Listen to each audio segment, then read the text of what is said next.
You wake up before sunrise. There is no clock on the wall, no watch on your wrist, no calendar on your phone. In fact, none of those things exist. You step outside. The sky is beginning to brighten. That is all you know. For most of human history, this was normal. People knew the sun would rise. They knew winter would come. They knew the moon would change shape. But they did not know the time. Not the way you do. The idea that every day can be divided into precise units is surprisingly new.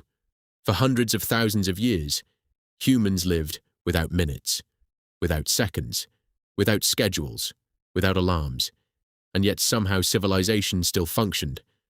So when did everything change? When did humans stop experiencing time and start measuring it? The answer begins long before clocks, long before cities, long before writing. Imagine a small group of humans standing on a grassy plain 30,000 years ago. The sun rises, the group wakes, the sun sets, the group sleeps. Their lives move according to natural cycles, day and night, summer and winter, rain and drought.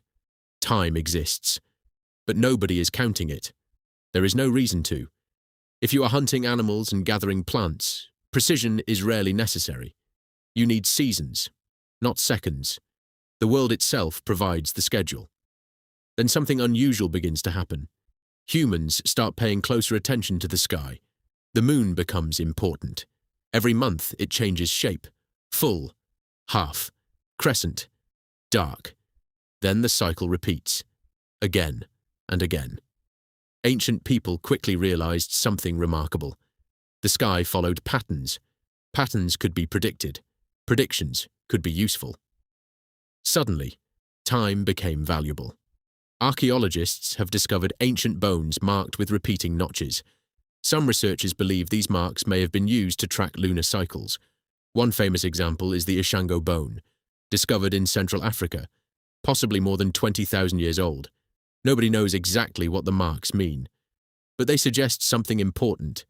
Humans were beginning to count, and counting eventually led to calendars. The first farmers needed them. Agriculture changed everything. A hunter can adapt to uncertainty. A farmer cannot. Plant too early, and crops die. Plant too late, and harvests fail. Knowing when became a matter of survival. Civilizations began tracking seasons carefully. Ancient Egyptians watched the night sky. The rising of Sirius helped signal the flooding of the Nile. That flood brought fertile soil. The calendar became a survival tool.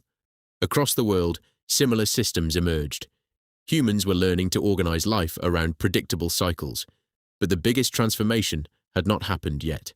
People could track days, they could track months, they could track years, but they still struggled to divide a single day. Imagine trying to organize a city without hours. A meeting happens when the sun is high. A market opens after sunrise. A ceremony begins before sunset. Everything remains approximate.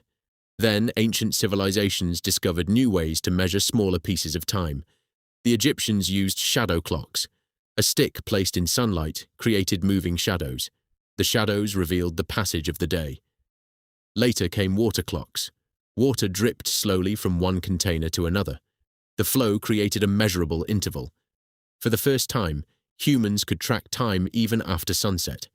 That was a revolutionary idea. Time was becoming independent from nature. It was becoming something humans could control. Have you ever noticed that modern life depends on synchronization? Schools begin at specific times. Trains follow schedules. Meetings start on the minute. Entire economies depend on coordination. None of that is possible without precise timekeeping. The ancient world slowly moved in that direction. Then came mechanical clocks. Historians debate exactly where the first examples appeared, but by the Middle Ages, clock towers were spreading across cities. For the first time, entire communities could share the same measurement of time. A bell rings. Everyone hears it. Everyone adjusts their behavior. Time becomes public. Time becomes social. Time becomes power. Merchants benefited from precision. Governments benefited from coordination. Factories later benefited even more. The Industrial Revolution transformed humanity's relationship with time. Workers no longer followed the sun, they followed the clock. Minutes suddenly mattered. Being late carried consequences. Efficiency became valuable. Productivity became measurable. The clock moved from the town square into the factory, then into the home, then into the pocket, then onto the wrist, then into every phone on Earth. Today, many people check the time dozens of times every day. Some check it hundreds of times. The average person now lives surrounded by clocks, yet your brain evolved in a world without them. For nearly all of human history, nobody cared whether it was 8:03 or 8:04. Those numbers did not exist. What existed were cycles: sunrise, sunset, migration, harvest, winter, spring, the rhythms of nature. And despite all our technology, those rhythms still control us.